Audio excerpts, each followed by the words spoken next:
अस्सलाम वालेकुम, welcome to my YouTube channel kitchen with Zaim. तो आज आलू बैंगन की सब्ज़ी की वो रेसिपी आपको देने लगी हूँ जो जिस तरीके से हमारे घर में बनाई जाती है और यकीन कीजिए बहुत ही लज़ीज़ और मज़ेदार बनती है। आप भी आज जो है वो इस तरीके से ट्राई कीजिए, जो नहीं भी खाता वो भी शौक से खाएगा। यहाँ पे मैंने एक कढ़ाई ली है, 2 हांडी के चम्मच के बराबर ऑयल डाल के 1 टेबल स्पून लहसुन अदरक डाल के इसको सौते कर लिया था। अब 1 किलो बैंगन है और इनकी मैंने स्किन रिमूव कर ली थी क्यूब्स में कटिंग करके। इसको जो है मैंने ऑयल में 2 से 3 मिनट के लिए अच्छे से फ्राई कर लेने हैं। मैंने सारे बैंगन की स्किन इसलिए रिमूव किया है कि आप इसको कितनी भी अच्छी तरह धो लें, फिर भी आपको ये डर होता है कि इस पे केमिकल स्प्रे होता है। तो वेजिटेबल्स के जिस तरह से आप जो है स्किन रिमूव कर सकते हैं, तो उसको जो है हटा दिया कीजिए इसका छिलका। यहाँ पे जो है अच्छे से 2 से 3 मिनट इसको फ्राई करने के बाद 1 अदद बड़े साइज़ का टमाटर मैंने इसमें ऐड कर दिया था और साथ ही 2 अदद हरी मिर्चें काट के मैंने इसमें शामिल कर दी थी। 1 से 2 मिनट तक हमने इसको टमाटर के साथ भी अच्छे से जो है भून लेना है और उसके बाद मैंने इसमें मसाले ऐड कर दिए थे। यहाँ पे मैंने इसमें 1 से डेढ़ टीस्पून नमक डाला है और साथ ही मैंने इसमें 2 टीस्पून लाल मिर्च का पाउडर डाला है। ये सारे मसाले जो हैं वो मैं बैंगन और आलू की क्वांटिटी के अकॉर्डिंग ही डाल रही हूँ।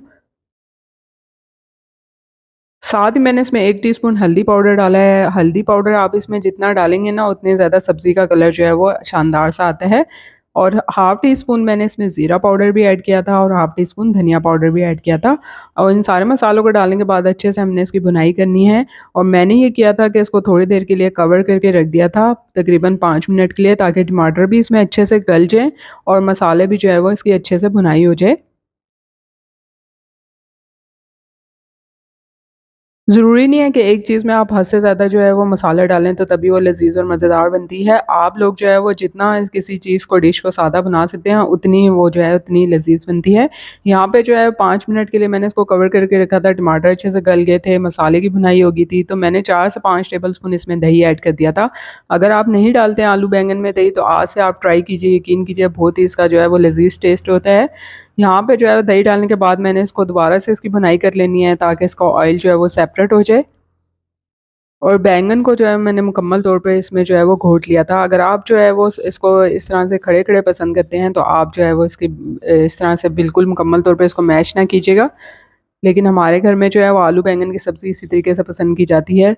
अब अच्छे से इसकी द दही डालने के बाद भी भुनाई हो गई थी, तो मैंने इसमें 4 अदद मीडियम साइज़ के आलू लिए थे जो कि क्यूब्स में कटिंग कर लिया था, अच्छे से उसको वॉश कर लिया था, वो भी डाल दिए हैं। आलू डालने के बाद भी हमने इसको अच्छे तरीके से भूनना है 1 से 2 मिनट के लिए। ये छोटी-छोटी सी टिप्स होती हैं जो आप सब्ज़ी बनाते हुए अगर ध्यान करें तो सब्ज़ी आपकी उतनी ज़ायकेदार बनती है।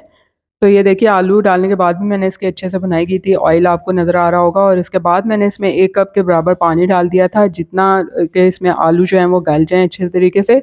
और इसको मैंने जो है मीडियम फ्लेम पे रख दिया था, तकरीबन 10 से 12 मिनट में आलू जो हैं वो अच्छे से गल जाते हैं। तो देखिए मज़ेदार सी, लज़ीज़ सी, शानदार सी आलू बैंगन की सब्ज़ी जो है वो रेडी हो चुकी है। आप लोगों के सामने मैंने बहुत ही सिंपल वे में इसको बनाया है, लेकिन खाने में ये उतनी ज़ायकेदार होती है और मज़ेदार होती है। तो रेसिपी पसंद आई है, लाइक और शेयर करना बनता है, साथ-साथ चैनल को सब्सक्राइब कीजिए। इसको मैंने हरा धनिया से गार्निश कर दिया था। आज के बाद आप लोग जो है वो आलू बैंगन की मेरी इस सब्ज़ी की रेसिपी को भी ट्राई कीजिएगा और फीडबैक से आगाह कीजिएगा। जल्दी मिलूँगी आप लोगों के साथ नई और मज़ेदार सी रेसिपी के साथ, तब तक के लिए इजाज़त दीजिए। अल्लाह हाफ़िज़।